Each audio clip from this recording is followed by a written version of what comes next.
Hello everybody, I'm back. Your favorite person in the world is back. I'm here. We're back with another video. So I know I haven't posted in a minute. It's been a couple months. I think the last video I did was the Daniel Caesar album. But we're back. I got a little bored and I was on Spotify. I was, on Instagram, and I like to keep up with music cuz this is a music channel, and I was seeing like, oh, what are all the albums that dropped today? And I only picked the ones that I care about, the people that I know about, I should say. And so we're here, and we're going to review 2 quick albums for you. And yes, this does mean the Cryptic Critiques are back, baby. At least the Quickie Critiques are. I'm going to start doing these videos on new albums that come out. I might do ones like on the old Cryptic Critiques where I just pick an album that's been out for a while and review it. But I think just for now, I'm going to only do the Quickie Critiques on new music that comes out. Maybe I'll do singles, but definitely albums and EPs. Let's get into it. So the first album we got today is The Land is Inhospitable and So Are We by Mitski. This is Mitski's brand new album, and I'll be honest, I'm not the biggest Mitski fan. I know. I want to like her music. I want to be like obsessed with her music like I am with other people's music. But I'm just not. I have listened to all of her other albums, and while I do like them, I don't think they're bad. I don't think she has many like horrible songs. I think they're mostly good. It's just not really my style. And so I was hoping I would really enjoy this album. And I did. It's only 11 songs. It's like 32 minutes, so it's very short. So it's in no way a bad listen, but I don't know. I liked most of the songs, but I think a lot of them just turned out to be really not boring, but kind of basic. At least the first couple of songs, like the first I guess 5 songs, sound very similar with their like slow vibe to it, and that kind of just doesn't like there's not enough difference between each songs, at least in the early ones. My main point for this being is Buffalo Replaced and Heaven and I Don't Like My Mind. I think to me, I was listening to this album, I wasn't really paying attention to the track list when the songs switch, so I was kind of like, is this the same song? It's kind of been going on for a while. I do think the album gets better as it goes on further down into the track list. I think My Love, Mine, All Mine is probably my favorite song. I also really like Star, I'm Your Man, and I Love Me After You. So I think the bottom half of the album is a lot better than the front half. The front half to me, it was just, like I said, it's a little boring. Nothing really differentiates the songs for me. And I don't think this is her best album either. It's definitely not my favorite. My favorite's probably Laurel Hell. And I don't really see myself going back to this album at all. Maybe I might go to like one of the songs that I liked that I mentioned earlier, like My Love, Mine, All Mine, or I Love Me After You. I might go back to those like once in a while, but I don't see myself ever listening to this album in full again. But actually, I might. It's only 30 minutes, so it's really not long at all. When I listened to it, it felt very short, so it wasn't boring in the slightest. And so I'll give that to it. If you're a fan of Mitski, definitely listen to it. I listened to all her albums, so of course, even if you like the type of music that Mitski makes, but you never really listened to her, I wouldn't recommend this album as like the first one you listen to. But I would say you don't skip it. It does have some solid songs and some great lyricism and everything that Mitski is known for. Now, with all that said, I'm gonna say after I listened to The Land is Inhospitable and So Are We, I liked it. I didn't think it was bad. I know what I said might be very negative. I thought the beginning half was a little boring, but the bottom half really made up for it, and it's very short, 30 minutes, only 11 songs. I liked it. I enjoyed it. I wasn't listening to it and be like, God, this is horrible. I would recommend it to Mitski fans and to anybody who enjoys the type of music she makes. If you don't really like that music, then it might not be for you. It wasn't, like, this is not my favorite Mitski album, like I said, but it's not a bad album at all. The next album we're going to be reviewing today is Silence Between Songs by Madison Beer.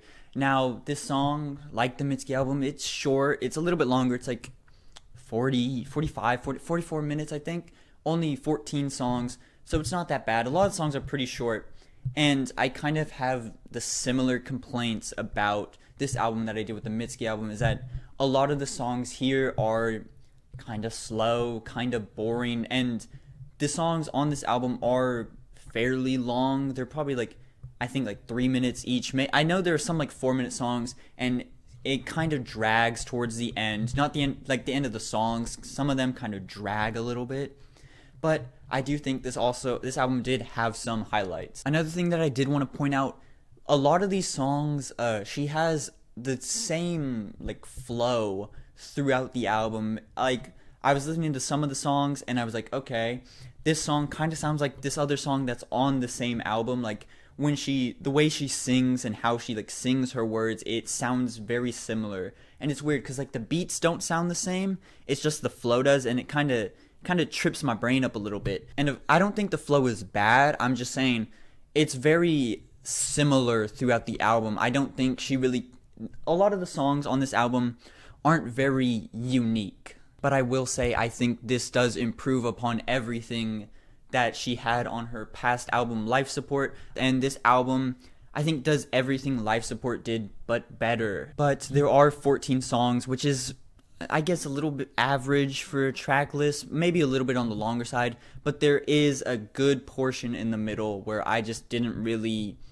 Well, I wouldn't say I didn't enjoy the songs. I would say they kind of blended in together. I would say around Nothing Matters But You to Showed Me, they all kind of blend together. I guess Showed Me is a little bit different. It's more on the poppy side, but like Nothing Matters But You to At Your Worst are all these kind of, I would say, like kind of like ballad type songs. I don't know. They're very slow. She has a very similar flow on most of them, and the beats, while they don't sound exactly the same, they have like a similar vibe to it. It makes me think that, like, you know, it's kind of boring at times, and in my opinion, not a lot separates those songs from each other. But I will say there are some standouts on this album, like Envy the Leaves, Reckless, and King of Everything are probably my favorite songs on this album right now. Reckless is probably my number one. And I think the best part about this album is Madison's vocals. I think when you put everything together, her voice is just phenomenal on all of the songs. She's a great singer, and I think that should be the main reason you listen to these albums. Like, I wasn't really going into this expecting like the most insane, like I wasn't expecting like Mitski levels of wordplay or like lyricism. I was just expecting, you know, some damn good singing, and that's what this is. While I do have complaints about the songs and how a lot of them are kind of boring and kind of similar to each other, I think they're not like unlistenable. None of them are really like bad. They're probably like a little mid at worst. But I think Madison's vocals and her singing ability, especially on songs, on the more ballad type songs, I think is just great. But after listening to Silence Between Songs by Madison Beer, I'm gonna say I like it. I thought it was fine. I think it does have some lowish moments, not like I'm trying to think of a word, but I can't think of it. Not like a horrendous low. It kind of, there's some ups, some good songs on there, like Spinning, Envy the Leaves, Dangerous, Reckless, King of Everything are probably my favorite songs off this album. And those are the ones that really stood out to me. And so those songs, I think, make this album very enjoyable to listen to. While most of those songs are kind of at the beginning and ends, the middle part doesn't really do it for me, but maybe I just need to listen to it again. I don't know.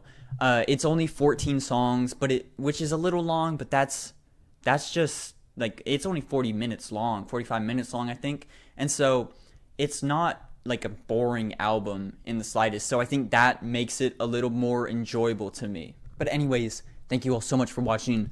I know the return to Quickie Critiques is back. I'm really just paying attention to what artist is dropping, and we're really going to focus on more Quickie Critiques about new albums and new EPs that drop, and maybe singles. I don't know. If there's like a bunch of singles that drop in one day, then we'll talk about it. Thank you all for watching. I really do appreciate it.